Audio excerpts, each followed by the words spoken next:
शराब घोटाला। भारतीय जनता पार्टी ने पिछले 4 साल से इस शब्द का भारतीय राजनीति में खूब इस्तेमाल किया। आज उसमें जो आदेश आया उस पर भी चर्चा करेंगे। न्यायालय ने, हमारे जस्टिस सिस्टम ने इसमें एक बहुत ऐतिहासिक फैसला दिया है। इसके लिए मैं जुडिशरी का बहुत बहुत धन्यवाद करना चाहता हूं, जज साहब का बहुत बहुत धन्यवाद करना चाहता हूं। आज के इस माहौल में जब सारी संस्थाओं को, सारे अथॉरिटीज को डराया जा रहा है, धमकाया जा रहा है, ऐसे में इतना बड़ा न्याय करने के लिए जज साहब ने वाकई बहुत हिम्मत दिखाई है। मैं उन सभी वकील भाइयों का धन्यवाद करना चाहता हूं जिन्होंने एक एक कदम हम लोगों का साथ दिया, हमारी ये लड़ाई न्यायालय में लड़ी। मैं खासकर नाम लेना चाहता हूं, अभिषेक मनु सिंघवी साहब का धन्यवाद करता हूं, हरिहरन साहब का धन्यवाद करता हूं, रिबेका मैडम का धन्यवाद करता हूं, विक्रम चौधरी जी का, दयान कृष्णन जी का, रमेश गुप्ता जी का, शादान का, मोहित माथुर जी का, विवेक जैन, रजत, मोहम्मद इरशाद, करण, मुदित जैन, और भी कई नाम है, अगर मेरे से कुछ रह गए हो। बहुत सारे वकीलों ने हमारा साथ दिया, और उन सारे देश भर के लोगों का जिन्होंने पिछले 4 साल से जिस तरह से हमारे ऊपर अत्याचार किया जा रहा था, इतने कठिन समय में हम लोगों का साथ दिया, उनका धन्यवाद करना चाहता हूं। आप जान रहे हैं कि किस तरह से पिछले 4 साल से ईडी को, सीबीआई को, सारी संस्थाओं को इस्तेमाल करके हमारे ऊपर एक शराब घोटाला नाम का एक आरोप लगाया गया। सीबीआई ने, ईडी ने उसमें चार्जशीट फाइल की। आज कोर्ट को प्राइमा फेसी ये निर्णय लेना था कि क्या सबूत और गवाहों के बयानों के आधार पे सफिशिएंट मटेरियल है कि इसमें मुकदमा चलाया जाए। अभी मुकदमा चला नहीं था। कोर्ट को यह निर्णय लेना था कि क्या मुकदमा चलाने लायक सफिशिएंट मटेरियल है, और कोर्ट ने लगभग 600 पेज के आदेश में सारे सबूतों और सारे गवाहों को मद्देनजर रखते हुए ये कहा है कि इतना भी सबूत नहीं है, इतने भी गवाहों के बयान नहीं है, एक निक्का सा भी सबूत नहीं है कि इसमें मुकदमा तक चलाया जा सके। अगर मुकदमा चलाया जाता, 15-20 साल मुकदमा चलता, उसमें बहुत सारे गवाह बुलाए जाते, सबूत रखे जाते, उसके बाद होता, वो तो अलग बात है। कोर्ट का ये कहना है कि इतना टुच्चा केस है, इतना फर्जी केस है, इतना बेकार केस है, इतना गलत केस है। ये मैं नहीं कह रहा, ये भाषा है। आप कोर्ट का ऑर्डर पढ़िए। ये ऑर्डर जो है ये ऐतिहासिक ऑर्डर है। कोर्ट ने कहा है कि इतना फर्जी केस है, इतना फर्जी केस है, एक भी सबूत नहीं है, एक भी गवाह नहीं है कि इसमें मुकदमा भी नहीं चलाया जा सकता। ये पूरा षड्यंत्र किसने रचा, क्यों रचा? ये पूरा षड्यंत्र 2 लोगों ने मिलकर रचा, नरेंद्र मोदी जी और अमित शाह जी। और आज उन दोनों को पूरे देश से माफी मांगनी चाहिए। उन दोनों ने मिलकर षड्यंत्र रचा कि आम आदमी पार्टी को खत्म किया जाए, आम आदमी पार्टी को बर्बाद किया जाए। और उस षड्यंत्र के तहत आजाद भारत का सबसे बड़ा और सबसे घिनौना षड्यंत्र रचा उन लोगों ने। वो देख रहे थे कि दिल्ली में वो हमें नहीं हरा सकते। वो देख रहे थे कि दिल्ली की जनता हमारे कामों से बहुत खुश है। वो देख रहे थे दिल्ली में कामों की राजनीति के आधार पे वो कहीं खड़े नहीं होते, तो उन्होंने एक षड्यंत्र रचा। जनता जानती है कि केजरीवाल ईमानदार, उन्होंने कहा केजरीवाल की ईमानदारी पे चोट करो। जनता जानती है कि आम आदमी पार्टी ईमानदारी, उन्होंने कहा आम आदमी पार्टी की ईमानदारी पे चोट करो। उन्होंने आम आदमी पार्टी को खत्म करने के लिए षड्यंत्र रचा और बोले केजरीवाल बेईमान है, केजरीवाल बेईमान है, केजरीवाल बेईमान है। केजरीवाल ने शराब घोटाला किया, केजरीवाल पैसे खा गया, केजरीवाल ने 100 करोड़ रुपए खा लिए। मैंने जिंदगी में केवल ईमानदारी कमाई है, मैंने जिंदगी में केवल इज्जत कमाई है, एक नया पैसा नहीं कमाया मैंने अपनी जिंदगी में। इन लोगों की तरह नहीं हूं मैं। मैंने जिंदगी में एक नया पैसा नहीं कमाया, केवल ईमानदारी कमाई है। और ये उस ईमानदारी के ऊपर चोट करना चाहते थे, उसके लिए इन्होंने षड्यंत्र रचा था। आज कोर्ट के ऑर्डर के बाद ये साबित हो गया देश के सामने, केजरीवाल कट्टर ईमानदार है, मनीष सिसोदिया कट्टर ईमानदार है, संजय सिंह कट्टर ईमानदार है, दुर्गेश कट्टर ईमानदार है, आम आदमी पार्टी कट्टर ईमानदारी है। हम नहीं कह रही है, कोर्ट ने सारे देश के सामने बोला है। कई लोग ये कहते हैं जेल से आने के बाद केजरीवाल चुप क्यों हो गया,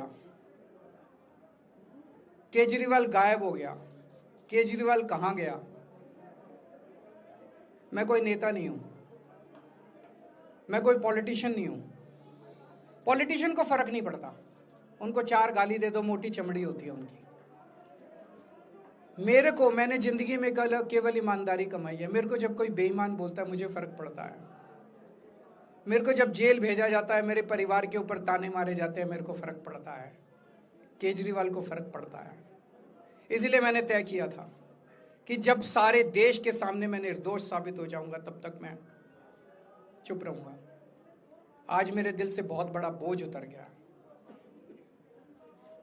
मैं मोदी जी को कहना चाहता हूं, मोदी जी, आपने हमारे ऊपर इतने केस कर लिए, आपने ईडी छोड़ दी, आपने सीबीआई छोड़ दिया, आपने पुलिस छोड़ दिया, आपने इनकम टैक्स छोड़ दिया हमारे पीछे, आपने जेल भेज दिया हमारे 5 सबसे बड़े नेताओं को।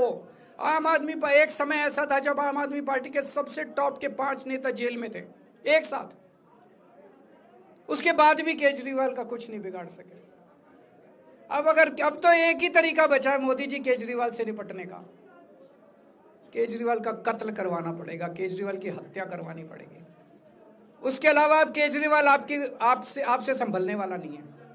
अब आपके बस का नहीं है केजरीवाल, आपने सब कुछ करके देख लिया, अब केजरीवाल का कत्ल ही करवाना पड़ेगा।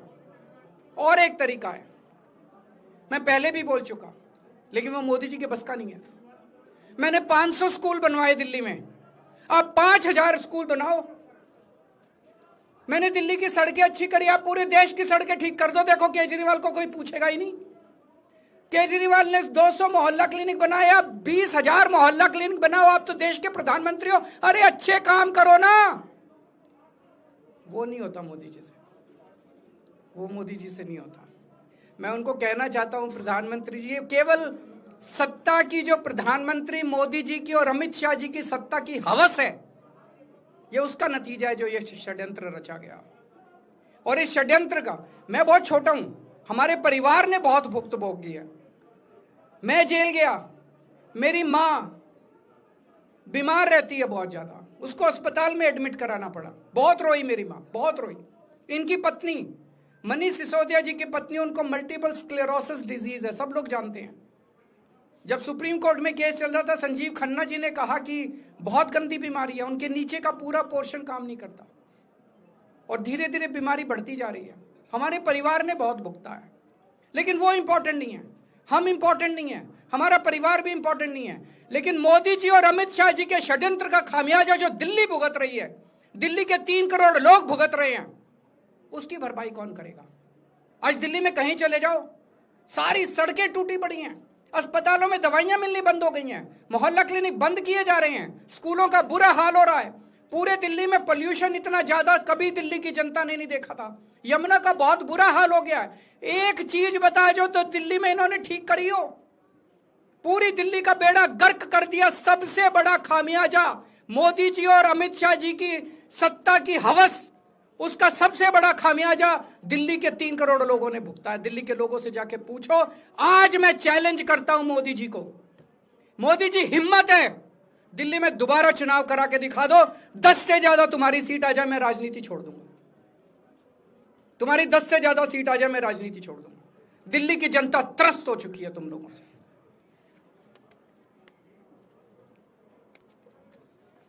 मैं मोदी जी को कहना चाहता हूं, अगर आपने सत्ता हासिल करनी है, कुछ पॉजिटिव काम करके सत्ता हासिल करो। आज देश के सामने इतनी बड़ी बड़ी समस्याएं हैं। आज देश का युवा दुखी है, देश का व्यापारी दुखी है, देश का उद्योगपति दुखी है। आज अमेरिका हमें आंखें दिखा रहा है। मोदी जी की हिम्मत नहीं है जो ट्रंप के खिलाफ एक शब्द बोल दें। ट्रंप के खिलाफ रोज ट्रंप गालियां देता है मोदी जी को, रोज ट्रंप गालियां देता है भारत को, रोज ट्रंप गालियां देता है हमारे देश को। मोदी जी के हमारा प्रधानमंत्री भीगी बिल्ली बना हुआ है। अरे देश संभालिए ना। आपको हमने देश चलाने को दिया था और आप केजरीवाल में उलझ गए, आप आम आदमी पार्टी में उलझ गए। पॉजिटिव काम करके सत्ता हासिल कीजिए, ये नेगेटिव काम करना बंद कीजिए। अगर आपके कोई एक दो प्रश्न है तो। क्या आपको उम्मीद है कि अब ईडी के मामले को भी? ईडी मामला खत्म हो गया।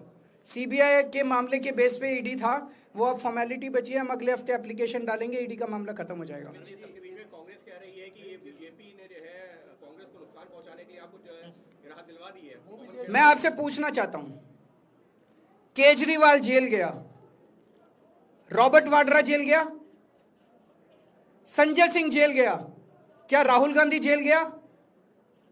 मनीष सिसोदिया जेल गया, सोनिया गांधी जी जेल गई? किस मुंह से बात करते हैं? शर्म नहीं आती कांग्रेसियों को?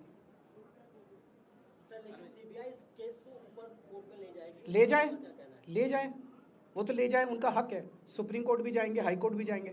जैसे निचली कोर्ट में न्याय हुआ, ऐसे ऊपरी कोर्ट में भी न्याय हुआ। जब कोई सबूत है ही नहीं, जब कोई गवाह है ही नहीं, तो ऊपर के कोर्ट में भी कहां से लाएंगे सबूत, कहां से लाएंगे गवाह? आज कोई छोटा मोटा उन्होंने डिस्चार्ज कर दिया है हमें, उन्होंने कहा कोई आरोप ही नहीं बनता। इसके अलावा जो इन्वेस्टिगेटिंग ऑफिसर सीबीआई के ऊपर उन्होंने, कोर्ट ने टिप्पणी की है कि सीबीआई अपने दोषी अधिकारियों के खिलाफ डिसिप्लिनरी एक्शन, कभी ऐसा ऑर्डर देखा है?